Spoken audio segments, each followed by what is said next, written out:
대한민국 근현대사를 성경적 세계관으로 알리고 전하는 대한역사문화원의 한국 근현대사 바로 알기 특강입니다. 자유를 위해 싸우다. 네 번째 이야기. 대한민국 국민이 꼭 알아야 할 독립운동의 역사. 이승만 박사와 임시정부 이야기입니다.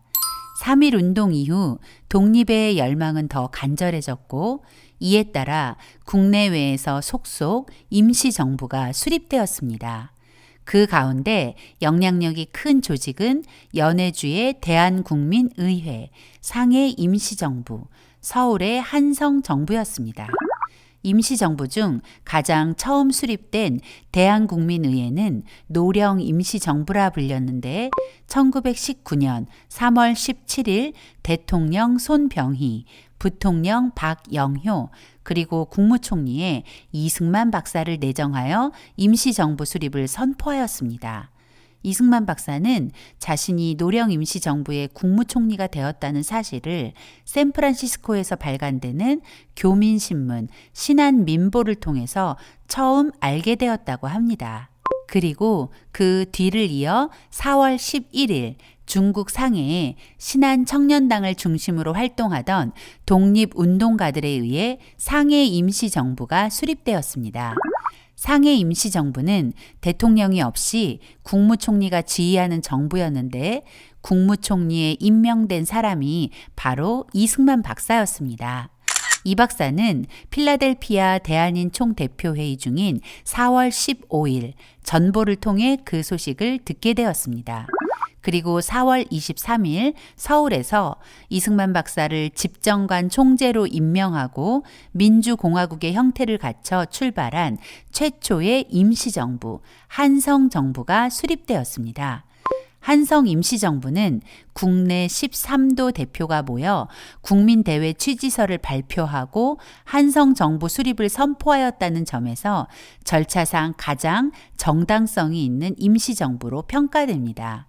이승만 박사가 집정관 총재로 추대된 것은 이승만 박사의 요구나 하와이 동포들만의 추천이 아닌 국내와 중국, 시베리아 등지에 있던 동포들 모두의 바람이었다는 점에 주목해야 합니다.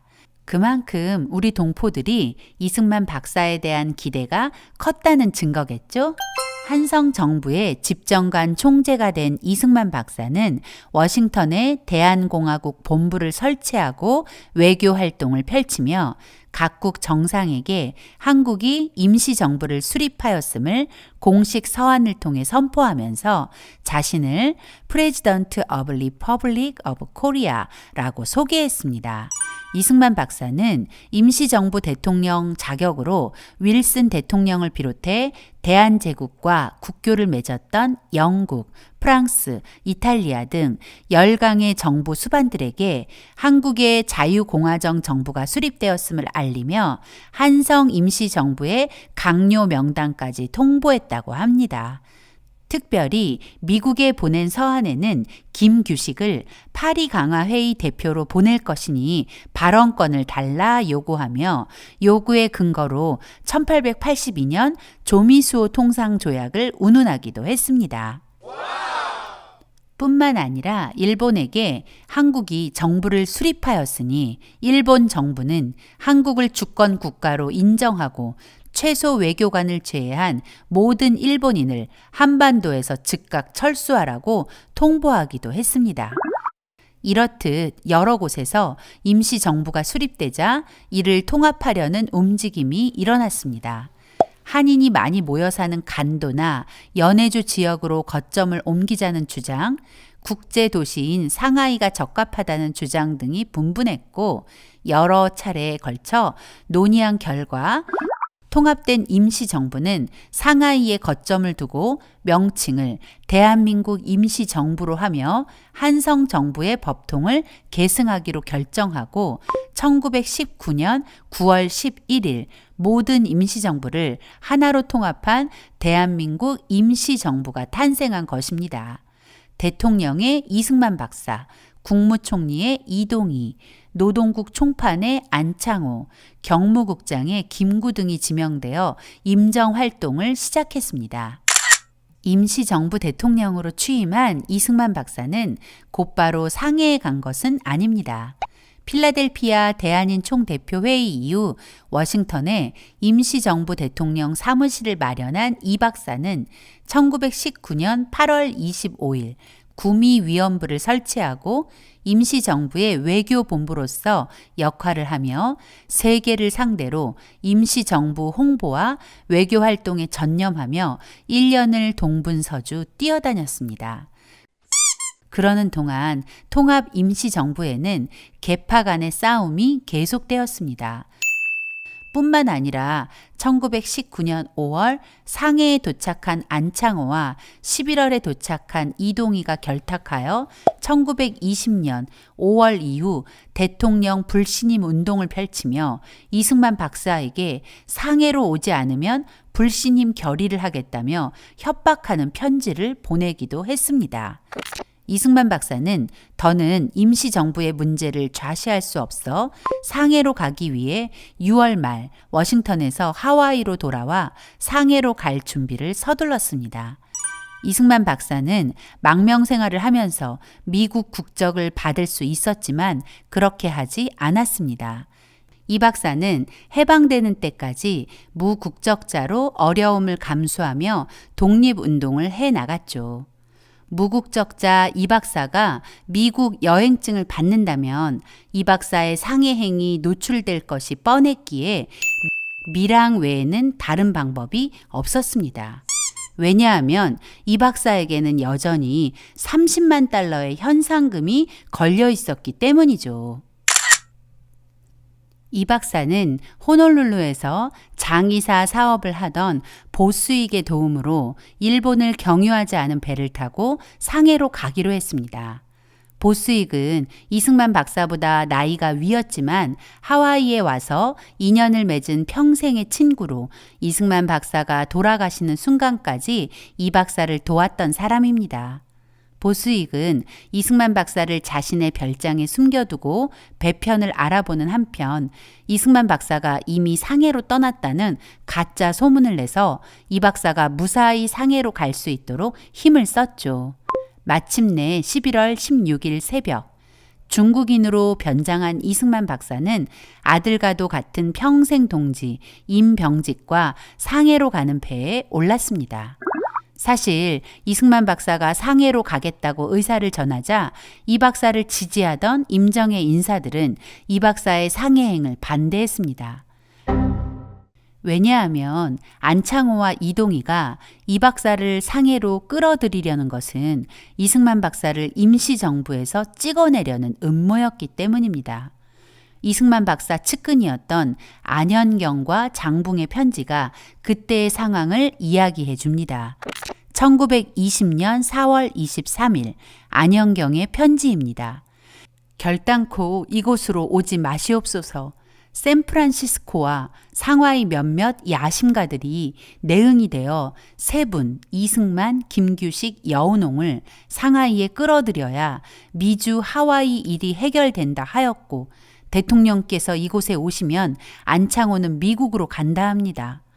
이 박사를 상해로 불러놓고 이 박사와 하와이 교민들을 갈라놓으려 했던 것이죠.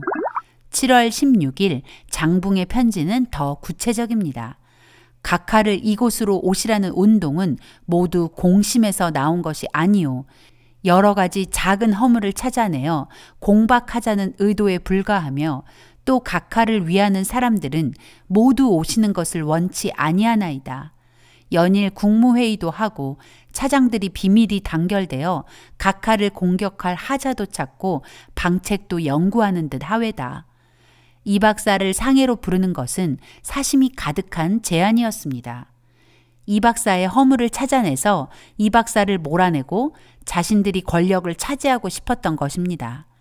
그래서 매일 끼리끼리 모여 이 박사를 공격할 방법만 연구한 것이죠. 때문에 이 박사를 아끼는 사람이라면 이 박사가 상해에 오지 않기를 바랬던 것입니다. 추신, 만일 오시려거든 돈 기만 원을 가지고 오셔야 하며 또 사용할 기밀비도 기만 원 있어야 하겠소이다. 이 박사 반대파가 이승만 박사를 상해로 부른 이유 중 또 하나는 하와이 교민들로부터 돈을 마련해 오기를 은근히 요구했기 때문에 돈이라도 가져오지 않으면 정말 곤란해질 것이라는 이야기를 덧붙인 것입니다.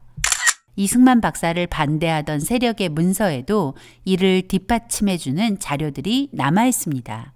한인사회당 김립이 이동희에게 사흘마다 보낸 편지들의 한 대목입니다.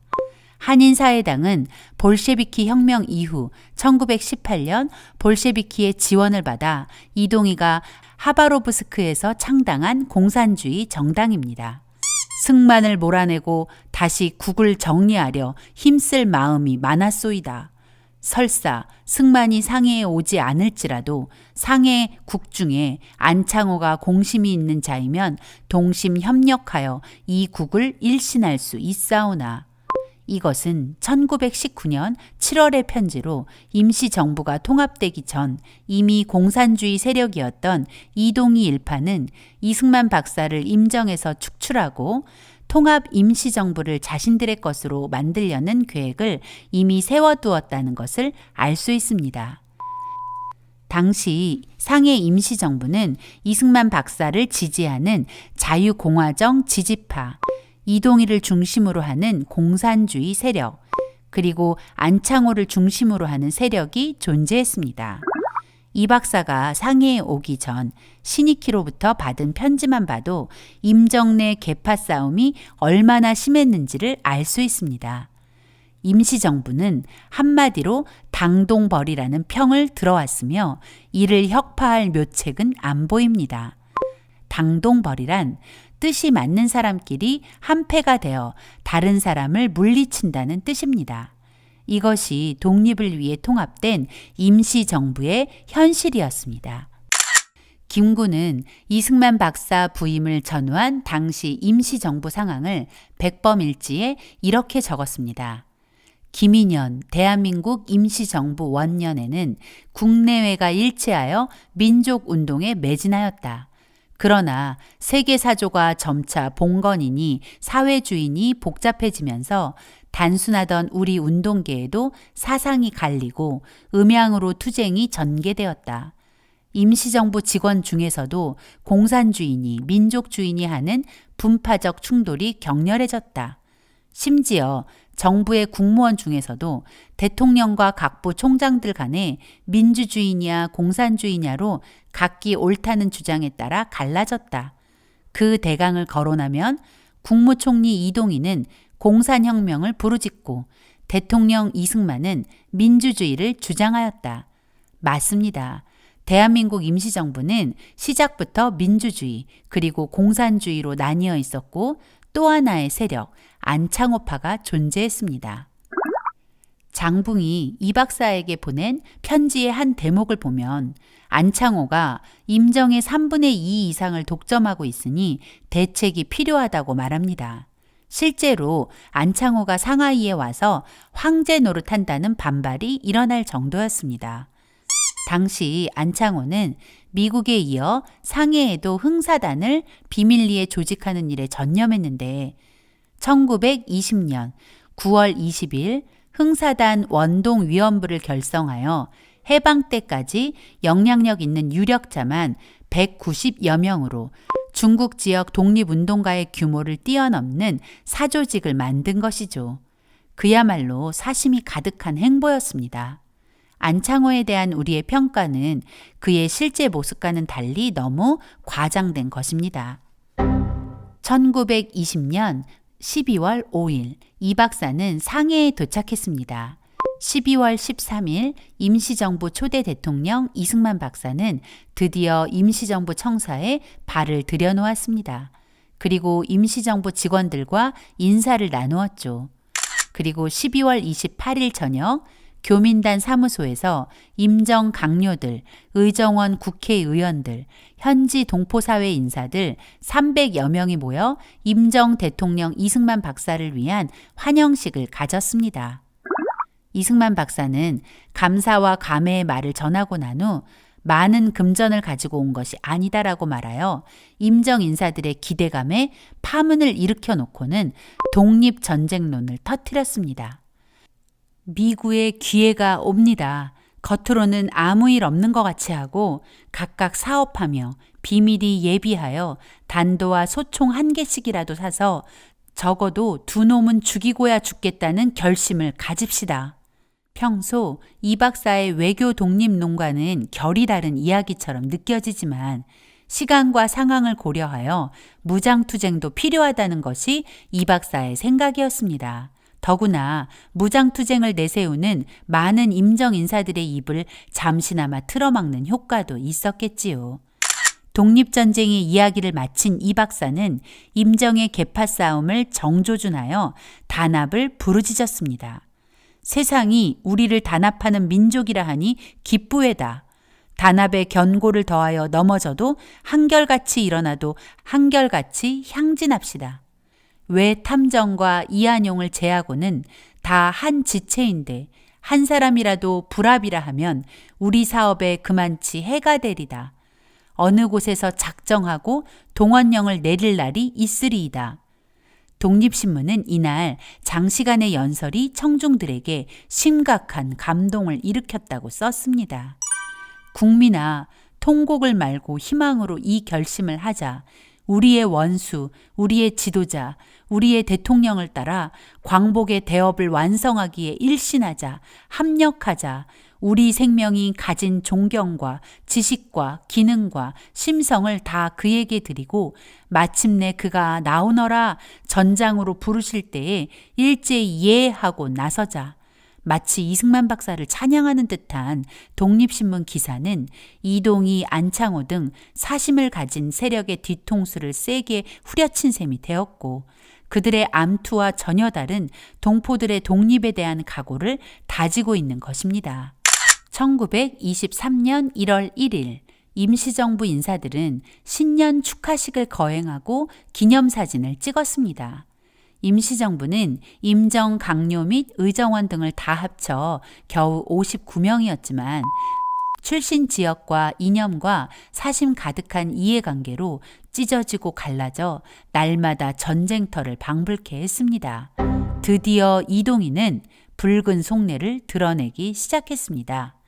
1919년 9월 통합된 대한민국 임시정부는 약 1년 가까이 대통령이 자리를 비운 사이 국무총리 이동희와 김립에 의해 장악된 상태였습니다.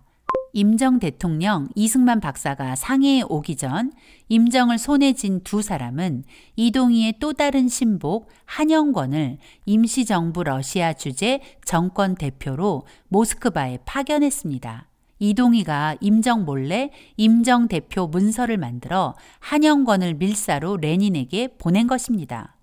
이동희의 이 행동은 임시정부를 속이고 모든 절차를 무시한 독단적 처사였습니다. 한영권은 레닌에게 상하이 임시정부는 한인사회당의 정부이니 빨리 인정해주고 대폭 지원해달라고 했습니다. 레닌은 200만 루블을 내어주었습니다. 200만 루블은 현재 가치로 2천억 원이 넘는 거액이었습니다.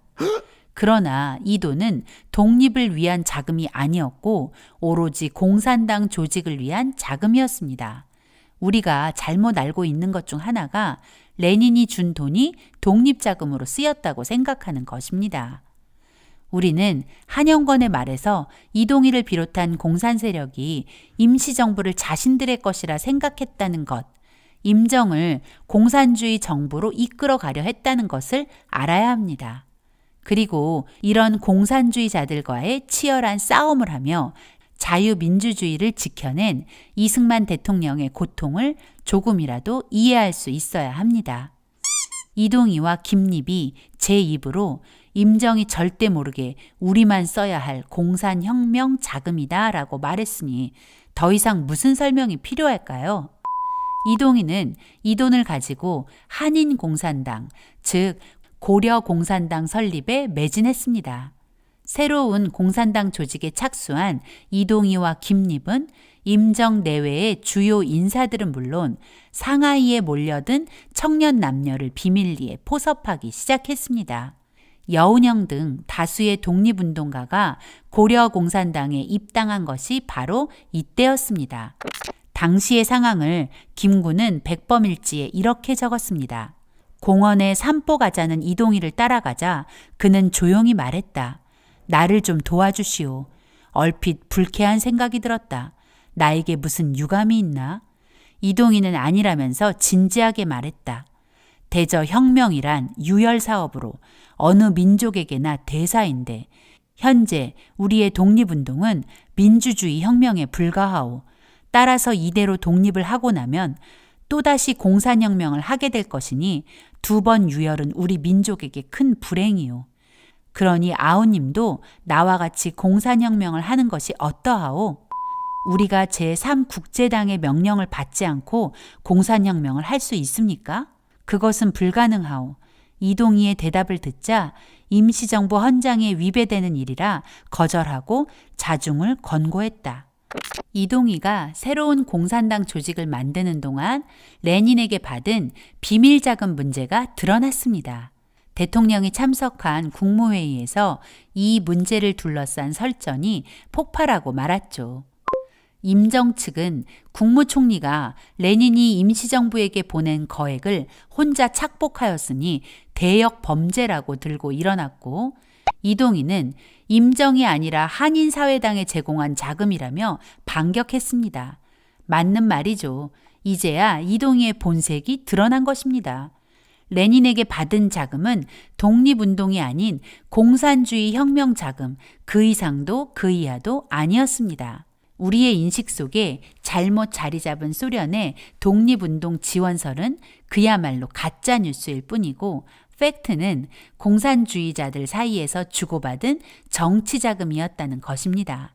자신의 정체가 드러난 이동희는 1921년 1월 더 이상 이승만 밑에서는 일을 못하겠다며 사표를 던지고 사라졌습니다.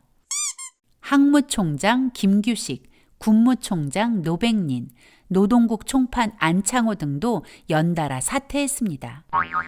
잠깐 짚고 넘어갈 것이 있습니다.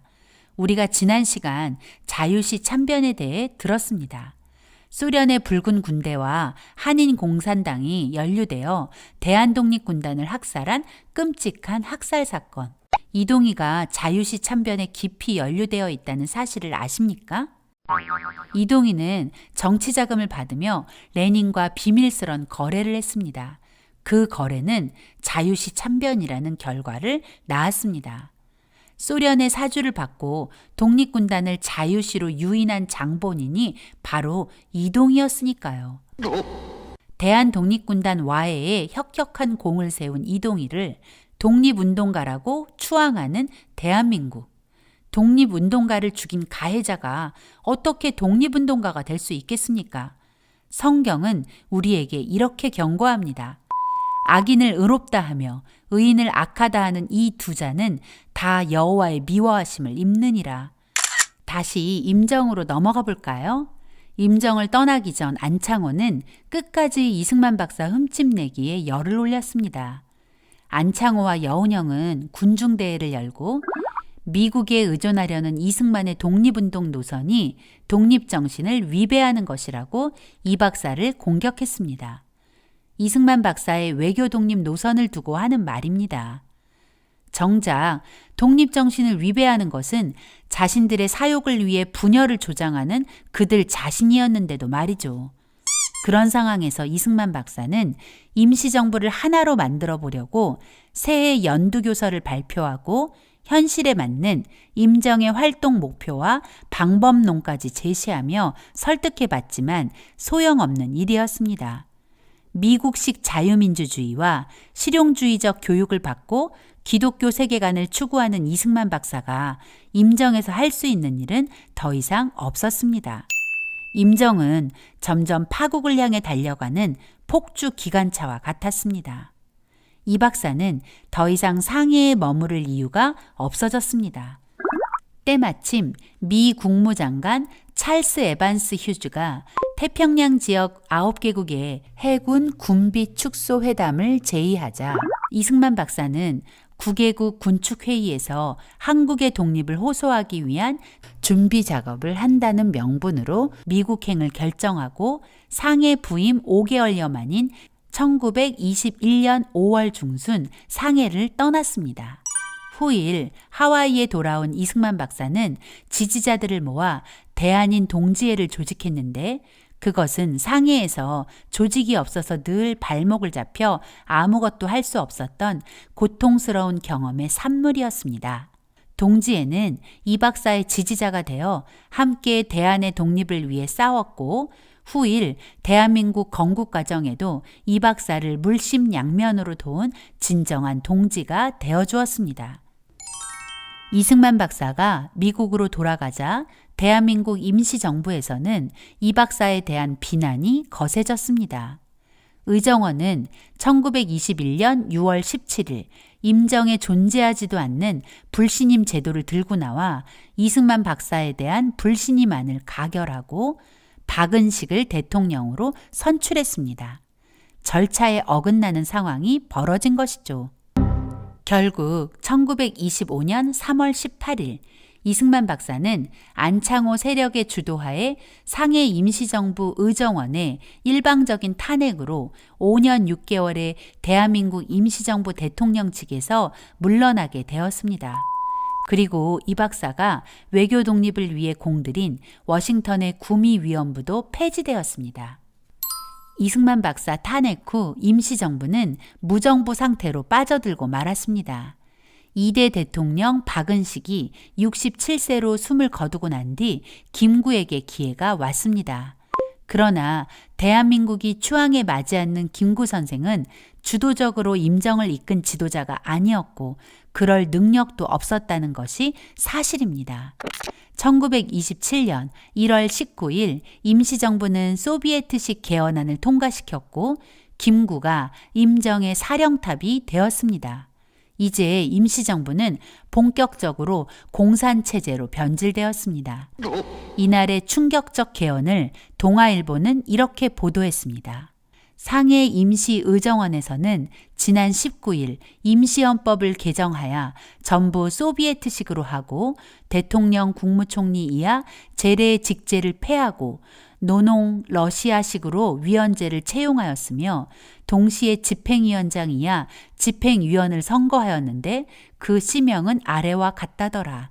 집행위원장 김구, 위원 이동영, 이시영, 윤기섭, 조항구, 이규홍.